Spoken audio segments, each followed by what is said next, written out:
কয়েকদিন তোকে খুব মিস করেছি বুঝলি। আজ আবার তুই সামনে এক্সাম তো। হ্যাঁ জানি জানি বাবা, চাপ চলছে। হ্যাঁ আরে এটাই তো লাস্ট সেমিস্টার, এরপর গ্র্যাজুয়েট। আচ্ছা গ্র্যাজুয়েশনের পর কিন্তু রোজ নিয়ম করে আমার সঙ্গে জগিং এ বেরোতে হবে, করবি তো? বুঝলি রণ, তুই যখন আমার আর তোর মামনির জীবনে আসিস তখন তোর বয়স ঠিক ঠিক 3 বছর।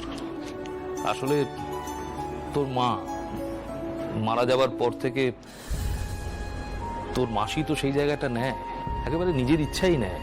তুই আমাদের জীবনে আসার পর আমার বা তোর মামনির কোনোদিন মনে হয়নি নিজেদের সন্তান নেবার কথা, কোনোদিন না। আসলে তুই তো আমাদের জীবনের সবটা জুড়ে ছিলি, সম্পূর্ণটা জুড়ে ছিলি, আজও আছিস। তোকে নিয়ে আমাদের অনেক স্বপ্ন, আর আমি জানি তুই সেই স্বপ্ন পূর্ণ করবি। তোর জন্য কোনোদিন আমাদের মাথা হেঁট হবে না, আমি জানি। রণ, আমি চাই বুঝলি তোর গ্র্যাজুয়েশনটা কমপ্লিট হোক, তারপর তুই নিজে আমাদের বিজনেসের দায়িত্ব নে।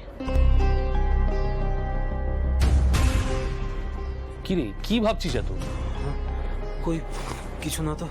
এই দেখো, এইটুকু জগিং করে এলি, এরকম হাঁপাচ্ছিস? না মানে আসলে অনেকদিন অভ্যেস নেই তো তাই। আরে হয়ে যাবে হয়ে যাবে। আচ্ছা আচ্ছা হয়েছে, প্রচুর দৌড়োদৌড়ি হয়েছে, খাটাখাটনি হয়েছে, লেবুর জল করে এনেছি, খেয়ে একটু ঠান্ডা হন। আশা, চিনি কই? দম ভুলে গেছি। দাও। কি ভুলো মো, হ্যাঁ? চিনি দিতে ভুলে গেছে। আমার মনে হয় তোরটাই দিয়ে দাঁড়া, এটা খেয়ে দেখি।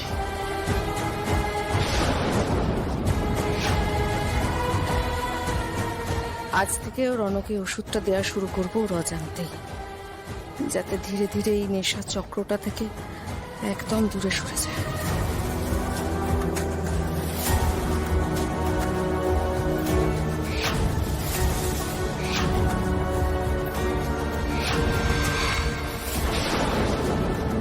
কেড়ে নিচ্ছ কেন? আরে এটাও তো চিনি ছাড়া, রণ চিনি খায় না, তোমার চলবে? সাবিত্রী, আরে সাবিত্রী, চিনিটা নিয়ে একটা চামচ নিয়ে।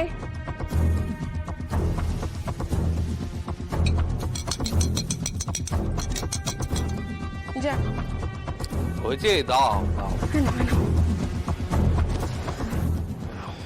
রণ,